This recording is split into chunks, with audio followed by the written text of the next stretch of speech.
was beyond my understanding, and therefore more meaningful than it was. He finished in about 10 minutes. As he got off me, I assumed he was leaving for the bathroom, so I'd begun turning over when he struck me with his belt. My body spasmed in delight.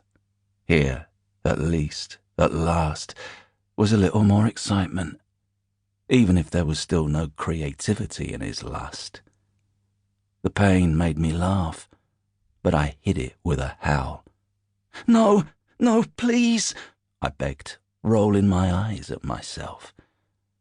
I could act more convincingly than this, but he wouldn't want me to.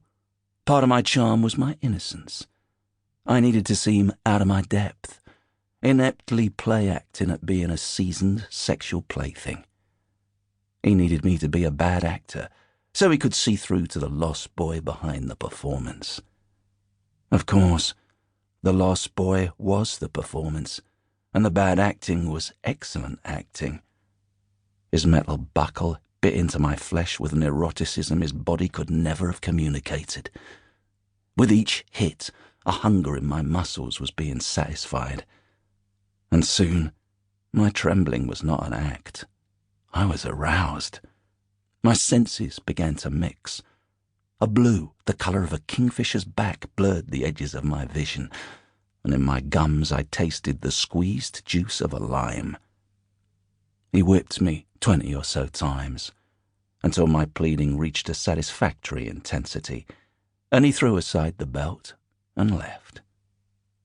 As soon as he was in the bathroom, I sat up, rubbing my eyes so it would look like I'd been crying. Outside, October was white. I walked to the balcony and slid open its door. Yesterday, I'd posed as an undergraduate for a Karma client and quoted Nietzsche's desire for music to be as cheerful and profound as an October afternoon. That had meant little then, but following this violence, perhaps it could mean more to me. Nietzsche's philosophy had, after all, come out of chronic illness, and so maybe mine could, too.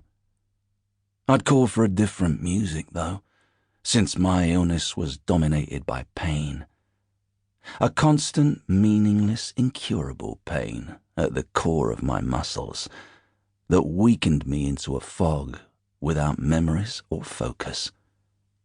A pain that confined me to a parallel word, the world of the sick, where being whipped until my blood spilled out seemed like pleasure, or even like music. So perhaps this October afternoon was cheerful and profound, though now its music was the sound of a man washing off his semen in a hotel shower, transitioning from delight to shame at how it got there. The sky had a clarity that I could almost forget my body in, to be purely mind, racing into a new weather. But I had to put on my clothes before he returned and resume the posture of a wounded adolescent to maximize his regret and so increase my price. With my phone, I photographed the credit cards and driving license in his wallet. He should have kicked me out before he showered, but his embarrassment had made him careless. When he did return, he paid me £1,500 in £50 notes. My posture combined fear with gratitude. He couldn't look me in the eye.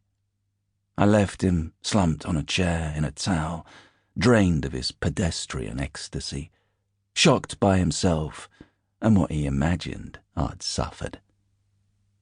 The door closed slowly as I left along the corridor. By the time I'd got to the lift, I'd forgotten his face. Chapter 2. Life is about to happen to us, baby boy. Ring me, cunt. This is your mother, BTW. Love you. These texts were from an unknown number, which I saved in my contacts as Dawn Mother Errant, before ringing back. You fucking done yet? She shouted. I told you he was easy. He was easy, weren't he? I'm coming where you are. Wait, where the fuck are you again? You're at the where?